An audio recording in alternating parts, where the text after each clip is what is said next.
लगा सका न कोई उसके कद का अंदाजा, वो आसमां है मगर सर झुका के चलता है।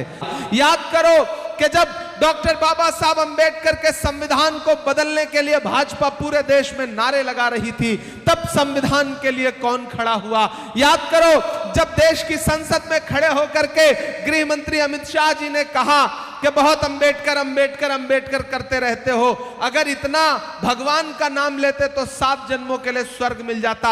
हम लोग कांग्रेस पार्टी के लोग, पूरी कांग्रेस पार्टी, राहुल गांधी जी, खड़गे साहब उठ करके खड़े हो गए और हमने कहा कि आप डॉक्टर बाबा साहब अंबेडकर का अपमान कर रहे हैं। इस देश के दलितों के लिए, पिछड़ों के लिए, महिलाओं के लिए, नौजवानों के लिए डॉक्टर बाबा साहब अंबेडकर भगवान से कम नहीं है, आप उनका अपमान नहीं कर सकते हैं। संविधान बचाने के लिए, उनके सिद्धांत बचाने के लिए अगर इस देश में कोई लड़ रहा है तो कांग्रेस पार्टी लड़ रही है। मैं तुम्हें अपने उसूलों की कसम देता हूं, मुझको मजहब के तराजू में न तौला जाए, मैंने इंसान ही रहने की कसम खाई है, मुझको हिंदू या मुसलमान न समझा जाए। यह लड़ाई बहुत महत्वपूर्ण है। चिरागों के सफर में दबदबा हो आंधियों का तो फिर अंजाम जुल्मत के सिवा कुछ भी नहीं होगा। यह दुनिया नफरतों के आखिरी स्टेज पर है, इलाज इसका मोहब्बत के सिवा कुछ भी नहीं होगा। साथियों, जो पूरे देश में एक नफरत का माहौल बनाना चाहते हैं, लेकिन कांग्रेस पार्टी इस देश में लोकतंत्र को बचाने की और डॉक्टर बाबा साहब अंबेडकर के संविधान को बचाने की लड़ाई लड़ रही है। हम सायादार पेड़ जमाने के काम आए और सूखने लगे तो जलाने के काम आए, कच्चा समझ के बेच न देना मकान को, शायद कभी ये सर को छुपाने के काम आए। कि कहां सोया है चौकीदार, कहां बैठा है पलटी मार। पलटी मार तो समझ रहे हैं ना, चौकीदार भी समझ रहे हैं। आप बहुत समझदार लोग हैं, मुझे पता है। ये कृष्णा नगर के लोग हैं, ये पटेल नगर के लोग हैं, इनको सब पता है कि चौकीदार कौन है और ये पलटी मार जो नए वाले हैं ये कौन है। कि कहां सोया है चौकीदार, कहां बैठा है पलटी मार। जनता के असली मुद्दों से दोनों हुए फरार, कहां बैठा है पलटी मार, कहां सोया है चौकीदार। के चाय बेचने वाला पूरा भारत बेच रहा है, इसी काम में हासिल उन्हें महारत बेच रहा है। कि रेल बिक गई, तेल बिक गया, बिका हवाई अड्डा, सब कुछ बिकता देख के खुश हैं अपने जेपी नड्डा। कि यहाँ के छोटे वाले बड़े जुझारू बेच रहे थे। यहाँ के जो छोटे वाले हैं, समझ रहे हैं ना, मैं नाम नहीं लूंगा, नहीं आप जान जाएंगे कि मैं अरविंद केजरीवाल की बात कर रहा हूं। कि यहाँ के छोटे वाले बड़े जुझारू बेच रहे थे, मौका मिला तो खुलकर साहब दारू बेच रहे थे। कि दिल्ली राज्य की बर्बादी के दोनों जिम्मेदार, कहां सोया है चौकीदार, कहां बैठा है चौकीदार। याद करो साथियों कि जब हाथरस में एक दलित बिटिया के साथ बलात्कार हुआ और रात के 2 बजे उसकी लाश को बिना परिवार की मर्जी के जला दिया गया, तो कोई अरविंद केजरीवाल अपने घर से बाहर नहीं निकला, कोई नरेंद्र मोदी जी अपने घर से बाहर नहीं निकले। उस दलित परिवार से, उस बिटिया से मिलने के लिए, उसके परिवार के आंसू पोंछने के लिए कौन गया? राहुल गांधी जी गए, प्रियंका गांधी जी गए। याद करो जब मणिपुर में बिना कपड़ों के बेटियों को परेड कराया गया, घुमाया गया हजारों की भीड़ ने, तब कोई अरविंद केजरीवाल नहीं निकला, कोई नरेंद्र मोदी जी नहीं निकले। कौन निकला?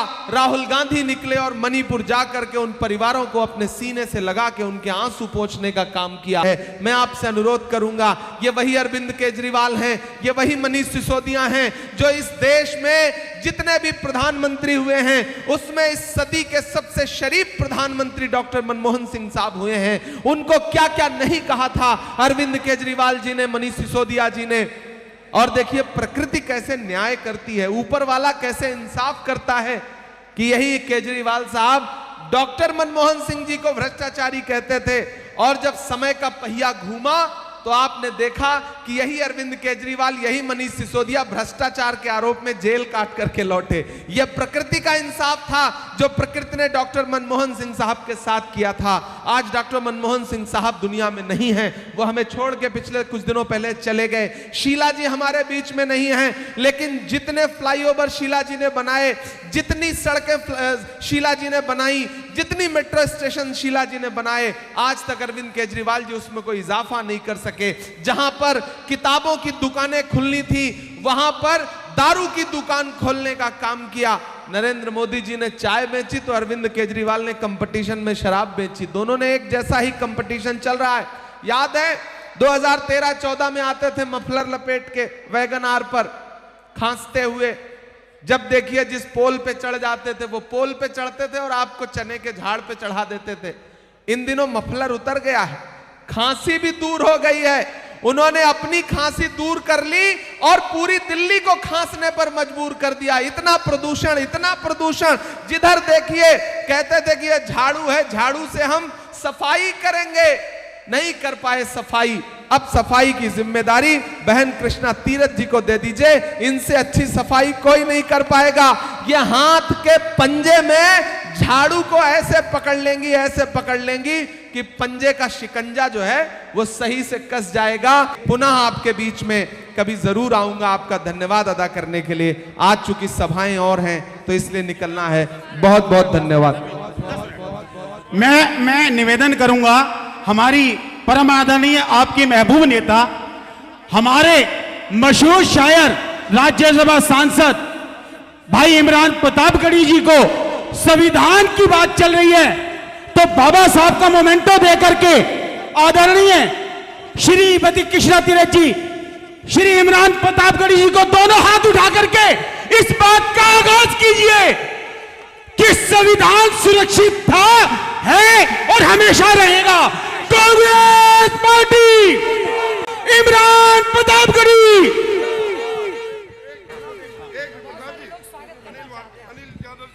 हम इमरान भाई से गुजारिश करेंगे कि आप हमारे महबूब नेता हैं, यहां की जनता और जनता के नुमाइंदे आपका स्वागत करना चाहते हैं। पांव पलक बिछा करके आपका इंतजार किया है। ये हमारे आशीर्वाद में इतनी दुआएं हैं कि परमात्मा आपको दीर्घायु रखे, आप हमेशा चढ़ती कला रहे। अब्दुल वाहिद भाई आ जाओ यार। ये बात भाई ऐसे नहीं, तालियों की गड़गड़ाहट से पता लगना चाहिए कि आपके महबूब नेता का स्वागत हो रहा है। ये बात कांग्रेस पार्टी। अभी इमरान प्रतापगढ़ी जी ने आपसे कांग्रेस के लिए आशीर्वाद जो मांगा है, आप सब एक बार हाथ उठा के फिर कहेंगे कि हम सब कांग्रेस पार्टी के साथ है। भाई साहब आप सारे कांग्रेस पार्टी के साथ है। राहुल जी ने जो मेहनत की है वो रंग लाएगी, कांग्रेस जीतेगी और हमारे सबके काम पूरे होंगे जिस तरह से पहले होते रहे हैं।